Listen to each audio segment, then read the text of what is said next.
নমস্কার বন্ধুরা, welcome to সোয়াদিকা kitchen. আজ আমি শেয়ার করতে চলেছি টোটালি ভেজ ফুলকপির রেসিপি, আর যেটা খেতেও কিন্তু হয় অতুলনীয়। তবে চলুন দেখে নেওয়া যাক। এর জন্য এখানে আমি 250 গ্রাম ফুলকপি এভাবে বড় বড় করে কেটে নিয়েছি। একটা বড় সাইজের আলু এভাবে ডুমো করে কেটে নিয়েছি। প্রথমে এগুলো একটু সেদ্ধ করে নেব। এর জন্য গ্যাসে একটা কড়াই রেখে নিচ্ছি পরিমাণ মতো জল, দিচ্ছি সামান্য লবণ। জল গরম হলে দিচ্ছি কেটে রাখা আলু। গ্যাসের ফ্লেম হাইতে রেখে 2 থেকে 3 মিনিট আলু সেদ্ধ করে নিচ্ছি। আলু কিন্তু বেশি সেদ্ধ করার দরকার নেই, মিডিয়াম হলেই হবে। ঢাকা দিয়ে 2 থেকে 3 মিনিট এটাকে বয়েল করে নেব। 2 মিনিট পরে এটাকে আমি ছেঁকে নিচ্ছি।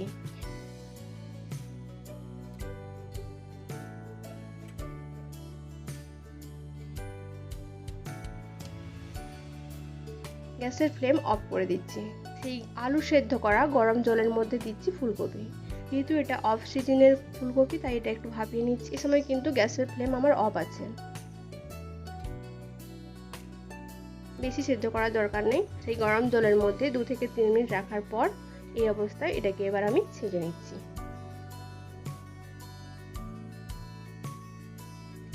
চলে যাচ্ছি মূল রান্নাতে। এর জন্য গ্যাসে একটা কড়াই রেখে নিচ্ছি 2 টেবিল স্পুন সরিষার তেল। রান্নাটা আমি সরিষার তেল দিয়েই করব, আপনারা চাইলে কিন্তু সাদা তেলও ব্যবহার করতে পারেন। তেল গরম হলে দিচ্ছি সেদ্ধ করা আলু, পরিমাণ মতো হলুদ আর লবণ। আলু একটু ডিপ করে ভেজে নিচ্ছি। এই সময় ফ্লেম হাইতে রেখে আলু 2 মিনিট মতো ভেজে নিচ্ছি। এই তো দেখুন কালার চেঞ্জ হয়ে এসেছে। এই অবস্থায় এটাকে আমি তুলে নিচ্ছি। সেই একই তেলের মধ্যে ফুলকপিও ফ্রাই করে নেব। এর জন্য ফুলকপি দিচ্ছি, ফ্লেম হাইতে রেখে ভেজে নিচ্ছি। এই তো দেখুন এভাবে রেড কালার চলে এলে এবার এটাকে আমি তুলে নিচ্ছি।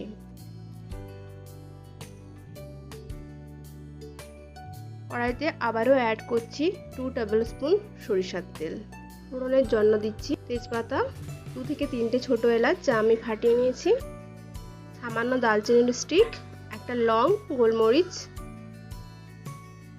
আর দিচ্ছি 1/4 টিস্পুন হিং। হিং কিন্তু অবশ্যই তেলটা খুব ভালোভাবে গরম হলে দিতে হবে। এবার এখানে একটা আমি পেস্ট বানিয়ে নিয়েছি। এর জন্য একটা মাঝারি মাপের টমেটো নিয়েছি, 4টে কাঁচা লঙ্কা আর 1.5 ইঞ্চ মতো আদার টুকরো নিয়েছি। এটার একটা মিহি পেস্ট বানিয়ে নিয়েছি। ফোড়ন থেকে একটা সুন্দর গন্ধ বেরোলে সেই পেস্টটাই আমি অ্যাড করছি। ফ্লেম হাইতে রেখে মশলা আমি 1 থেকে 2 মিনিট ভেজে নিচ্ছি। এতে হবে কি মশলার যে কাঁচা গন্ধ সেটা আর থাকবে না। এবার মশলার উপর থেকে যখন হালকা হালকা তেল ছাড়ছে সেই সময় অ্যাড করছি সমস্ত রকমের গুঁড়ো মশলা।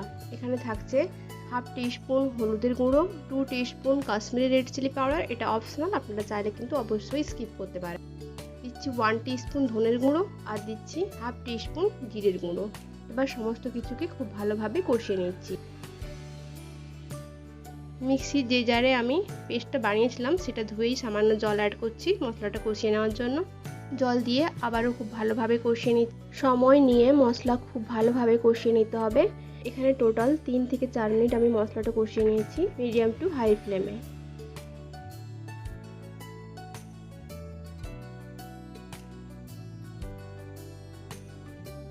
এবার দেখুন 4 মিনিট মতো কষানোর পর সাইড থেকে তেলও রিলিজ হয়ে গেছে। এই সময় অ্যাড করছি সেই ভেজে রাখা আলু আর ফুলকপি আলু খুব ভালোভাবে মশলার সঙ্গে মিশিয়ে নিয়ে ফ্লেম হাইতে রেখে 1 থেকে 2 মিনিট কষিয়ে নিচ্ছি। 1 মিনিট মতো কষানোর পর ঢাকা দিয়ে হতে দিচ্ছি 5 মিনিট মতো। এই সময় কিন্তু ফ্লেম অবশ্যই লোতে রাখতে হবে, নাহলে কিন্তু নিচে লেগে যেতে পারে। আমি এখানে অফ ক্যামেরায় 2 থেকে 3 বার ঢাকা খুলে চেক করে নিয়েছি যাতে নিচে না লেগে যায়। ভিডিও ভালো লাগলে চ্যানেলটা সাবস্ক্রাইব করে পাশে থাকার অনুরোধ থাকবে। এই তো দেখুন খুব সুন্দরভাবে কষানো হয়ে গেছে। এবার অ্যাড করছি গ্রেভির জন্য পরিমাণ মতো জল। এটাতে কিন্তু খুব একটা গ্রেভি রাখলে ভালো লাগবে না। এর জন্য আমি 1.5 কাপ উষ্ণ গরম জল ব্যবহার করেছি। এই রেসিপিটি আপনারা যে কোনো নিরামিষ দিনে বা পুজোর দিনে খুব সহজেই বানিয়ে নিতে পারেন, আর এটা কিন্তু খেতেও অসাধারণ। ঢাকা দিয়ে হতে দিচ্ছি আবারও 3 থেকে 4 মিনিট। ফিরে এলাম 4 মিনিট পর। দেখুন গ্রেভি কিন্তু ঘন হয়ে গেছে, আলুও খুব ভালোভাবে সেদ্ধ হয়ে গেছে। এই সময় উপর থেকে দিচ্ছি হোমমেড গরম মশলা আর দিচ্ছি 1 টিস্পুন গাওয়া ঘি।